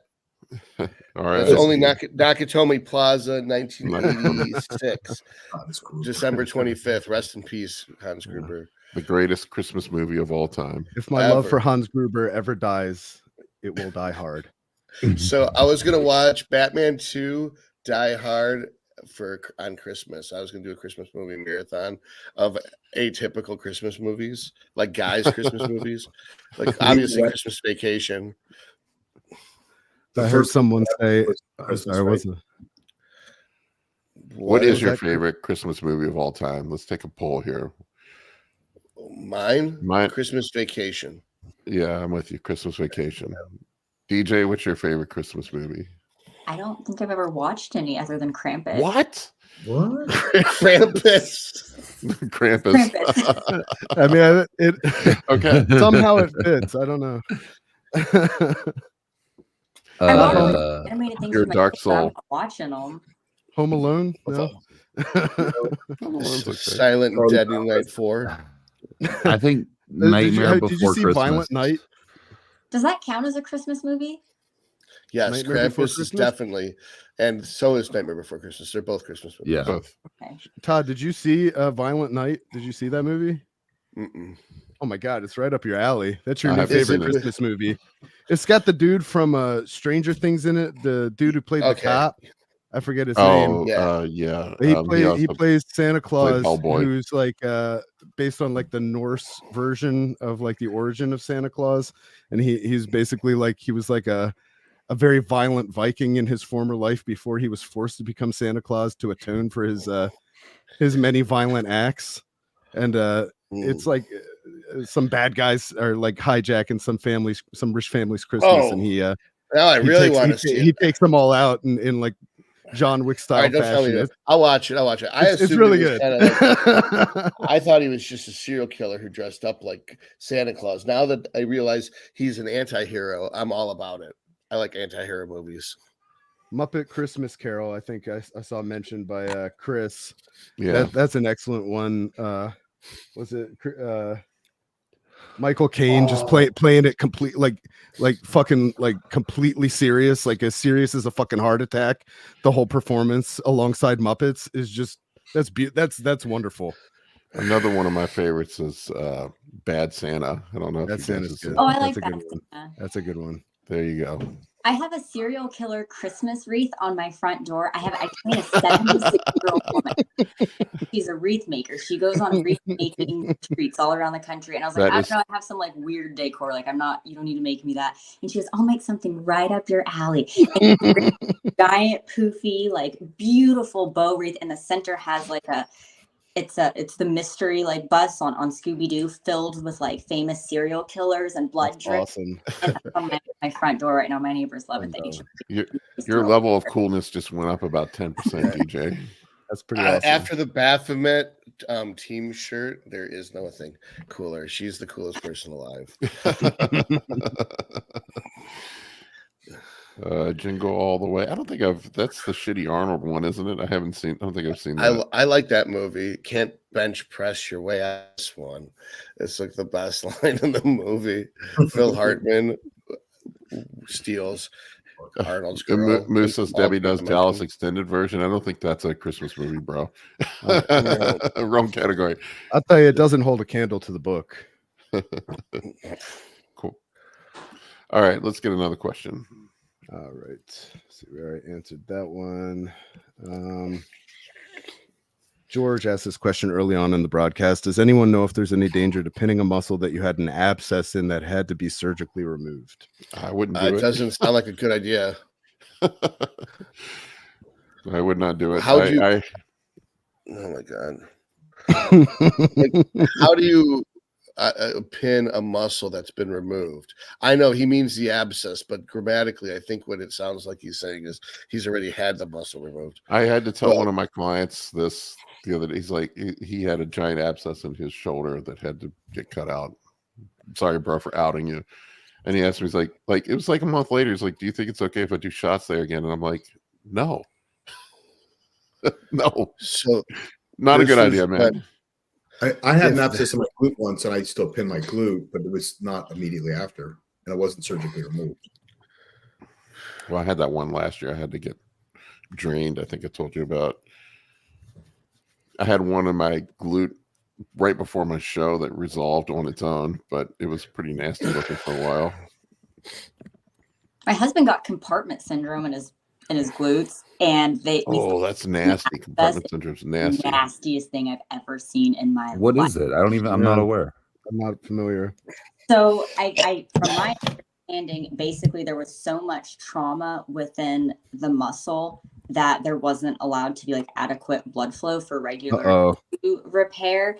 And so when they like they literally just like drilled a hole in his butt. It was so gross. And then there was just like black blood coming out because we were like, okay, it's an abscess. You're a moron. Like it's an abscess, clearly. And I guess it was on the other side. So they ended up having to like put in drainage tubes and just let it drain out while he was on antibiotics. And it happened maybe 3 weeks out from his show. It was disgusting. I didn't know you could get that in your butt. I guess it's very common for football players, like in their calves. That's a pretty common from contusions and stuff. Yeah. But I've never heard of someone. And I was like, bro, you should do some hip thrusts. It's usually That's calves. Crazy. You see it get in, but it's just like it's a buildup of pressure, and it can actually kill the muscle. It's limbs. Frequently, people lose limbs because of this, but that's normally restricted to the limbs, not someone's butt. Yeah, they usually have to cut it open and drain it. It's gross. It's rough. All right, let's grab another question. Be cleaner with your shots is what I'm taking away from this. Yeah. Dave asked earlier, well, Dave and or Jack, yes, I guess Dave, I started my high dose GH experiment. I've been escalating my dose by 2.5 units per week. Is that too quick? I'm at 12.5. I just went straight to the whole bottle. I went from 10 to 18. Okay. How did everybody titrate? Like out of everyone doing the higher doses right now, did you guys all take pretty aggressive jumps, or did any of you titrate slowly? I just went to the full 3, bottle. 6, 9, and then 18. I did 5 for years, and then I went to 9. People were asking me like, what happened to my physique over the last year? Like something transformed. I don't know. Let me see if I pull up the picture. And I didn't notice it until I looked at the pictures, but like definitely. Hang on, let me pull this up for you guys. If I can get it. God damn it, it won't come up. There was this like, let me pull this up. This was from, hang on, let me share this tab. I posted this. This was 5 years of progress from when I got back into the gym. You can see 44, but this was this year. But like, I don't know if the GH, like going to the higher doses of GH made a difference. But it's like I said, like from this year to last year, like I didn't get bigger. I just got harder. People were asking me when I posted this if I changed my protocols or anything. Like really nothing changed this year other than running a little more GH. You can see what a doughboy I was. I was 220 in that picture, and then 240 good titties. Something. Yeah, they were the moobs were, and that's what I said. I lost weight, and my body fat went up. Yeah. It's embarrassing that I let myself get like that.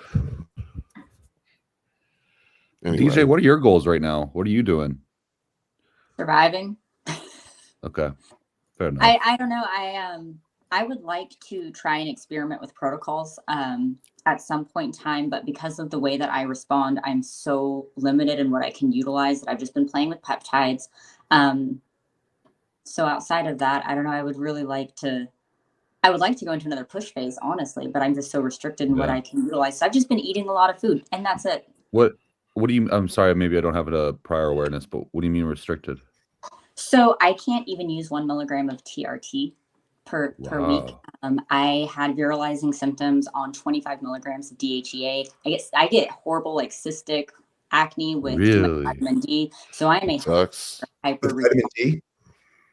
So I can't take anything fun, and even with growth hormone and like a therapeutic context, like to me that just wasn't worth the expense without having a really nice testosterone base or even being in like normal levels. Right now I feel great, and my test is probably between 20 and 30 nanograms per deciliter. And that's amazing for me because normally I sit at 6, but I'm very restricted in what I can utilize. So I live vicariously through. Fascinating. Yeah, that's fascinating. I didn't realize that. Huh. Yeah, it's like the most disappointing thing in the world because I get to like watch people grow and take all the cool stuff, and then I'm like, well, I'm taking peptides.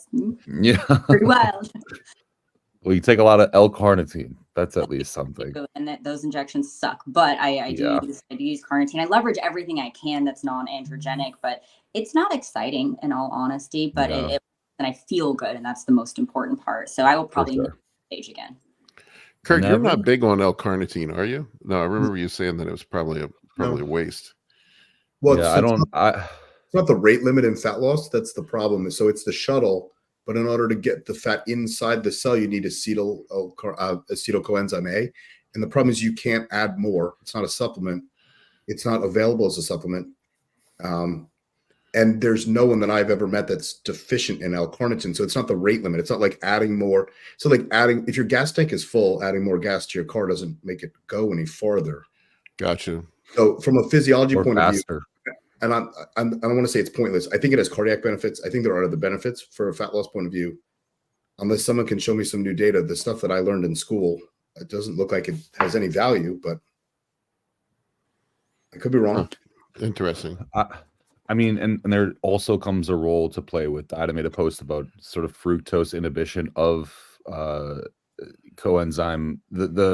I'm so spacing on the word. The enzyme you were just bringing up, that Acetyl coenzyme. Yes, acetyl coenzyme.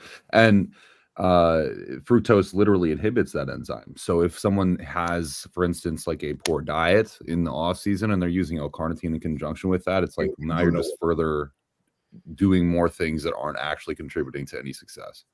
Yeah, and it's not going to cause harm. It would just be like, Right. So caffeine frees up fatty acids, right? Caffeine doesn't burn fat. If that fat is not burned, it just goes back into adipose tissue. It's not harming anything. It just, again, it's not my area of study. So I hate speaking really in depth of these things that like I don't research. Yeah. But my understanding is it doesn't do anything unless someone can show me something otherwise. I was going to send you, Paul, an image of what the stuff is so you can see it. But the reason why DJ takes it and I take it is to improve the androgen receptors response. Yeah, is there real data on that though? I don't recall seeing it with my own eyes, but that's all. Not that I'm aware of. I can't cite anything at all. I mean, I've never seen any, and that is my field of expertise, and I've never seen anything to show that it upregulates androgen receptors. There are other things that will, but not necessarily that I know of. I know Derek from More Plates, More Dates spoke about that in some videos, but I don't know what he's basing it on. Here, Paul, I sent you an image of what, like, easier to understand where L-carnitine kind of goes wrong. Hang on. I remember before I couldn't share. Oh, do you want me to? Let me take a screenshot of it. Hang on. Let me see if I can zoom this up. All right, let me bring this one up, see if I can share this. We're going to get into the weeds now, ladies and gentlemen, so we apologize. Let me hang on. I did find one. Sorry. No, this is not right. Here we go.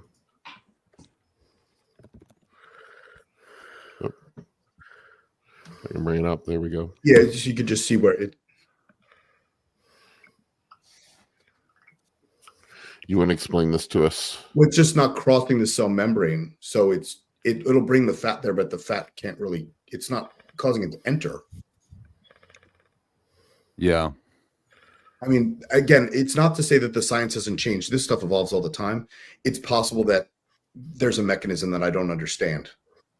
That's why I don't like to speak in these absolutes. It's not something that I would personally use. And I mean, it's like most people on this podcast, I probably inject plenty. I don't need to add more milligrams or cc's a day. Yeah. I've already got stuff oozing out of me in every possible way. I used it on prep this year. I'd never used it before. Whether it made a difference or not, I don't know. That's the thing, is like people say it's effective, but it's like I've measurably not noticed a difference in any one individual of my clients or anything. It just doesn't seem to implicate itself with a large, profound, like, holy shit, that did something. So yeah, like it can be used like acutely in like a heart attack. Like you can be administered to reverse that. Like it has value as a thing. It's just, I don't know for fat loss though. Meanwhile, we're over here.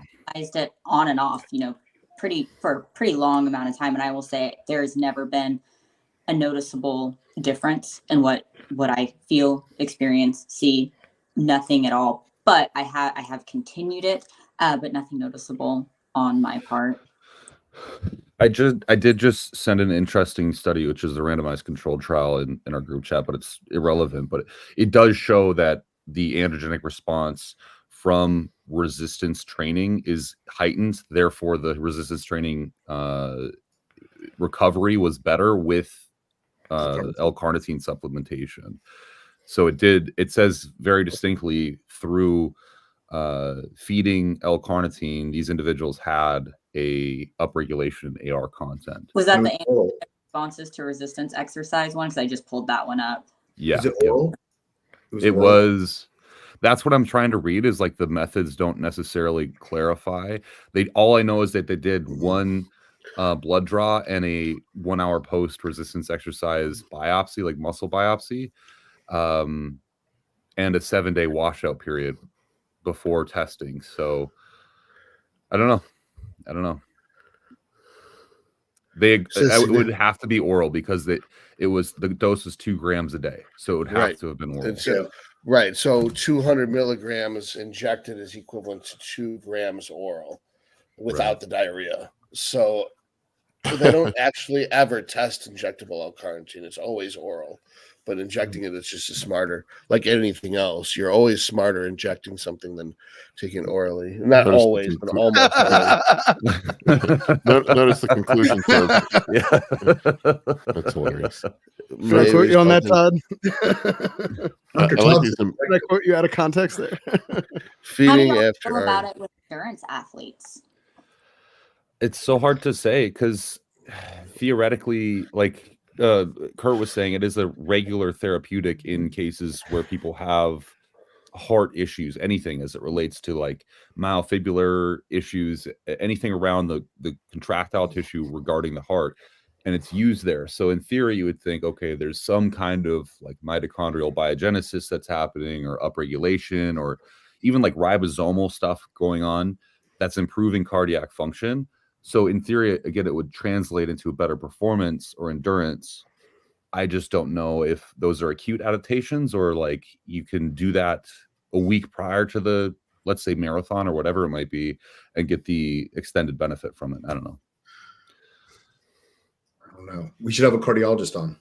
Yeah, that'd be a great idea. That'd be a really great idea. Is there a doctor in the house? I find one if you want. Yeah. Let's do it.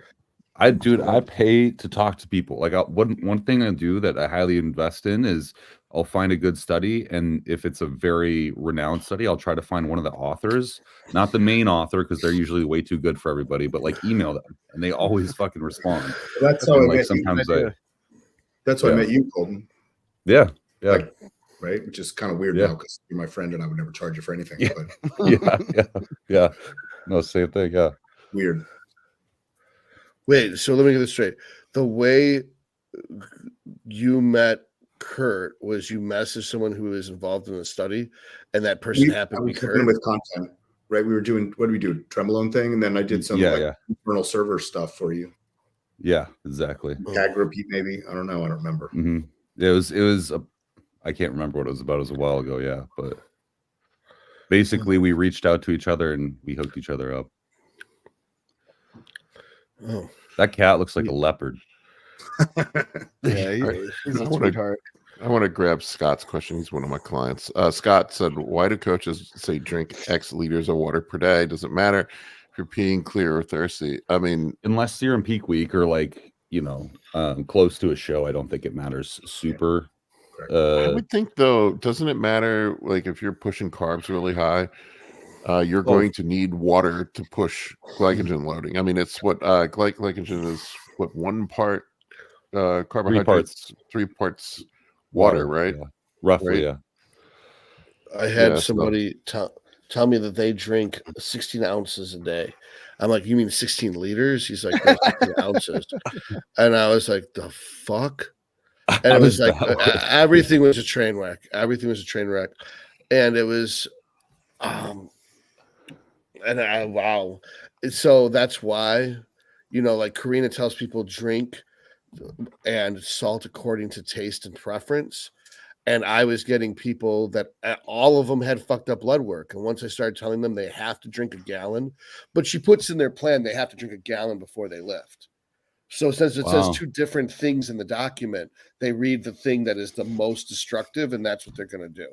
So I just tell them all, I'm like, I drink 2 to 3 gallons a day. And then they think, well, I want to be like Todd, so I'm going to drink 2 gallons a day. So they might get a gallon. They might get a gallon and a half. But like, you're not going to have a consequence from being overly hydrated short of drowning. But almost everyone's dehydrated, and so it fucks up their blood work, damages their ability to burn fat, and damages their ability to build muscle. So you are at no advantage to being stingy with the water.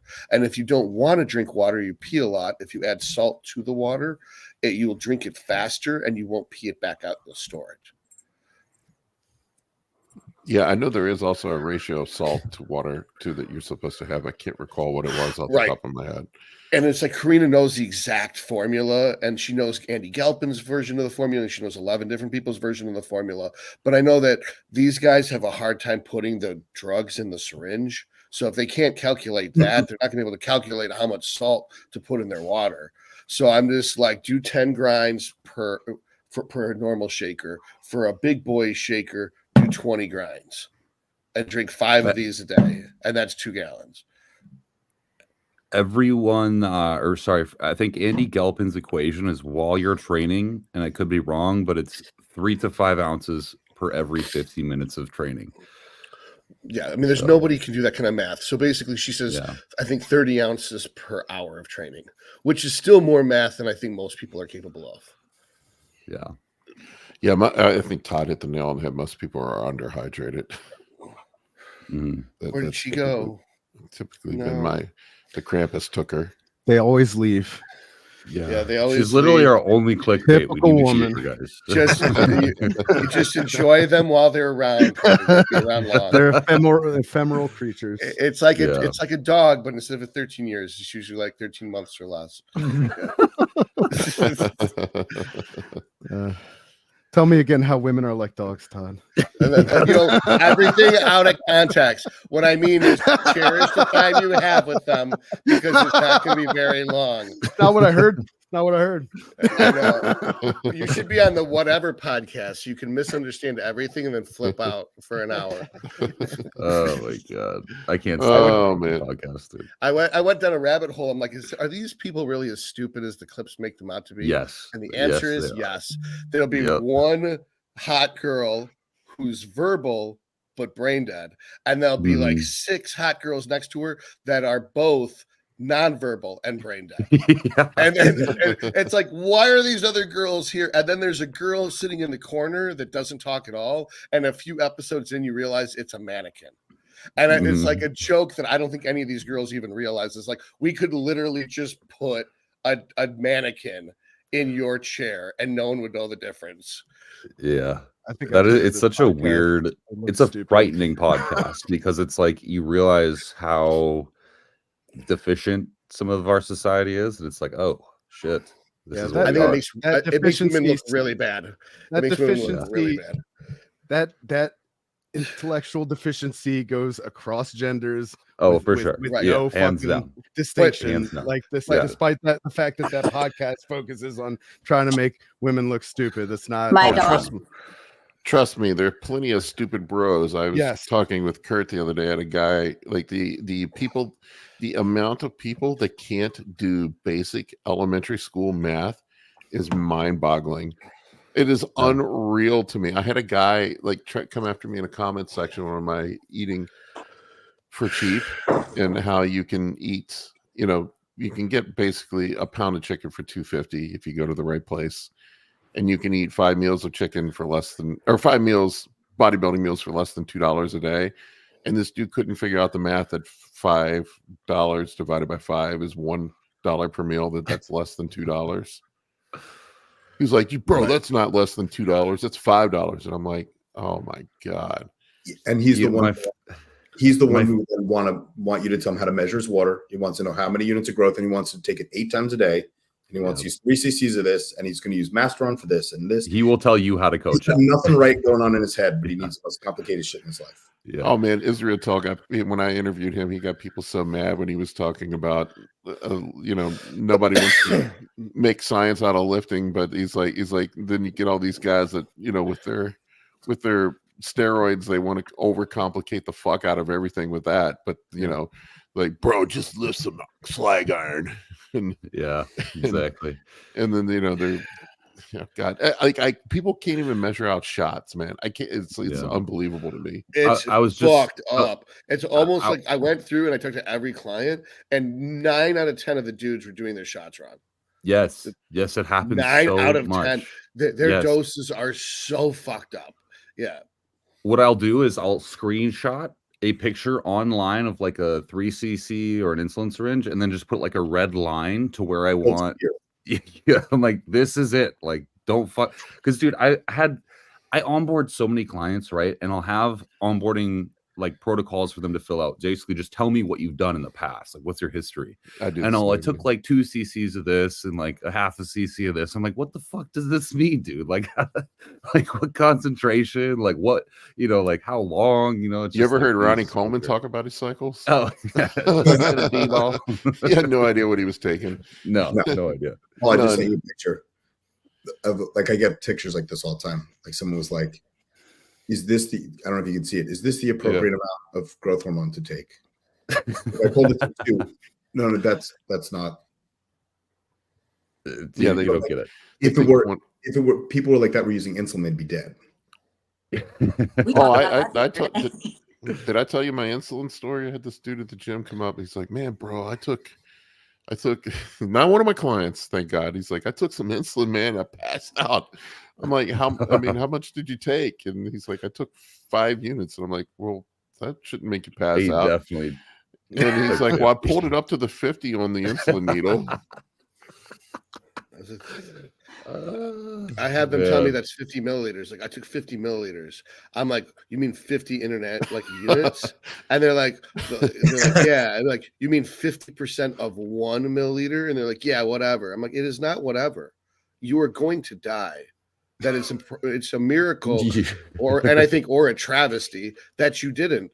Like, there is no excuse for this level of incompetence. You must learn how to do math. You are 47 years old, and you need to know how to do basic math. You must know the metric system. Yeah. And then he's like, okay. And like you have to scold them, because I don't know how the fuck you thought this was acceptable. This is not acceptable. You can't confuse a unit with a milliliter. I have women that can't even read the label, though. Like, I'll be like, well, what's the formula? Yeah. And they're like, I don't know. That's like, okay. Not know. They don't even know there's a label. That is a serious fucking problem, because coaches will tell girls to do something and they don't even know what the fuck they're doing, man. And they won't ask. It's scary as shit. They won't ask because they're just like, I don't want to seem stupid. And so they won't ask. Like, how many women are actually being overdosed on compounds versus they just don't know what they're doing? Like, they're given instructions and they're not following them correctly. I never believe them when they say my coach told me to do this and that's why I'm like this. And it's like, no, I'm like, sometimes part of me thinks the reason why the Shelby Starnes myth exists is not because he really is giving them death cycles. It's because out of the sheer amount of girls that he deals with, that and how many of them drastically overdose on drugs due to not being able to read a label, that the amount that die is just inevitable. Yep. I would say that's plausible now that I'm working with women. If you had a 1% of his clients, let's say 50% of his clients are overdosing intentionally, and then 10% of his clients are overdosing because they're too dumb to do math. Then of the 10% that are overdosing because it's too dumb to do math, you get 10% of those that drop dead from it. 1%. 1% out of 400 girls every year is 4 girls a year. So 4 girls are going to just die every year from overdosing just because of how many girls he works with. That's terrifying. I'm just shocked. I'm just shocked at how many people can't do math. It's mind-boggling to me. Like, just I understand why coaches don't even give. Like, I see a lot of the experienced coaches. I get people macros on diets. It's shocking to me how many people can't figure out macros on food. Well, I think bodybuilders can usually do them. My lifestyle people struggle with macros. Like, then you look at their food and you're like, I don't know how that equals that. Yeah. What you guys, so here's a complaint I've gotten a lot of lately from clients is not going to shows. Like, I go to some shows, but only if they're like, if it makes sense. But a fucking ticket right now to like anywhere is like $600 round trip. And I've had clients get so upset. Is this like a common trend Well, that they're supposed to pay for you? They're Right. supposed to pay for you. Yeah.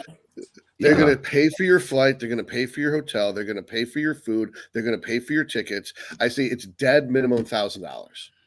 Yeah. And then they're like, yeah, and like that for a 2-day show. If it's going to be the whole weekend, 4 days, it's going to be like $2,000 minimum. And then Right. that stops them dead in their tracks. They don't want to pay that. Right. I just don't know another business that functions on the premise that you don't have to pay me any more for an extremely expensive feature that I would have to pay for on my side. Don't worry about it. And it's just like, you know, like if for instance, Justin at Nationals had like I think 12 dudes competing, or I don't know how many people competing, but he had a fuck ton. That makes practical sense. But because a large portion of his income is at that one location. But if it's just one person in Washington and I'm in Texas and it's a $656 ticket to go out there round trip, like what is the like I can give you everything you need from a computer, from a phone, from a text message. If it's a state level show, it doesn't matter. Right. I just can't logistically do it with kids and everything I've got on in my life, going on in my life. Yeah. I can't be at everybody's show. And even in the horse industry, like a trainer, if they're bringing, 10 clients to a show, they will keep all of their bills, just like business expenses, and then they will divvy it up and distribute those bills among the clients, and they'll split the cost. So it's more cost effective for everybody, but they're still not paying, even if they have 10, 20 clients going to a show. That's how we do it, whether I have one or, 5. That's a good example. You got to remember, these are the same assholes that are DMing you on Instagram asking you to evaluate your cycle for free. Yeah. Yeah, right. for sure. So put in perspective, a call girl, not that I know from experience, but let's say a call girl charges $1,000 to go to dinner with you. Just to go to dinner is $1,000. So it's like if a prostitute can make $1,000 to go to dinner, I think it's reasonable that you charge $1,000 a day to go to someone's show. Yeah. If a phone call with you is $250, right? Don't you charge $250 a phone call? Mm-hmm. So if you're for a half an hour, so you're $500 an hour. So just to rent you to be at the show for a 6-hour show would be approximately $3,000. So to charge $1,000 for the day is a steal. Right. That's fair enough. So fuck clients. We don't like clients. We don't need coaching businesses at all. Fuck all that shit. I'm not saying fuck the clients. I'm saying that most people, if they really can afford you, could probably afford to have you at their show. If they're going to invest $5,000 a year, or in your case, $7,000 a year to have you as their coach, then if they're getting ready for a whole year to do one show and they blew $7,000 on just the coach, then that makes sense. They could put $2,000 towards having you at the show. Right. I personally, like, I would be okay with just paying for the fucking ticket. Like, I'm cool. Travel's great for me. I've always, as a bodybuilder, I love travel. I don't know, other bodybuilders don't. I fucking love travel because I can pack my foods. I get nuzzled into my situation. I can find an Airbnb. It's dope. And it's just like, well, I can't afford that. And it's just like, it's perplexing that someone would just expect you. It's like an expectation. And I think they're seeing a lot of YouTubers like Callum, Pro Coach. He goes to like all his clients' shows, but he's also charging his clients an average of $450 a month plus fees for traveling. So it's like, and I'm betting he doesn't have a family. Yeah, exactly. He has zero family, no girlfriends. It's just It's an interesting situation. And I try to get out to some shows. I mean, I do probably, I don't know, I went to 5 or 6 last year. If it's reasonable or if I want to be there, I'll go. But there's nothing I can't do, like you said, from the phone that do in person. I mean, and plus, like, how much are you really going to fix on show day? Yeah. I mean, if you aren't ready, you aren't ready. I can write a protocol a day out, knowing exactly everything you need to do every single hour. And then all I need is pictures to verify that what is planned is working. And if we need to make an immediate change, I can text you it, or we can call right there and talk about it.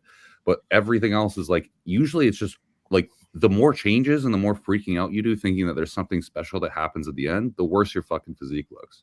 Yep. Stick to the plan, eat the fucking food, step on stage. It's that simple. Mm-hmm. That's been my general experience. All right, That's guys, what I gotta. usually would do a practice peaking anyway. You usually have practiced that peak for weeks, and you have an exact protocol down to the ounce and the gram, and nothing should change in show day except for they're going to get stressed out if they're new to the sport. But after the first couple of shows, they probably won't care anymore, Right. Because they're going to look good as long as they chill the fuck out. Right. All right, guys, I gotta wrap this up. I'm losing my voice, feeling like crap. All right. All right. All right. Love you all. Merry Christmas. Merry Christmas. Merry Christmas. Everyone. We love all of you. Thank you for your support. Thank you for watching our live stream.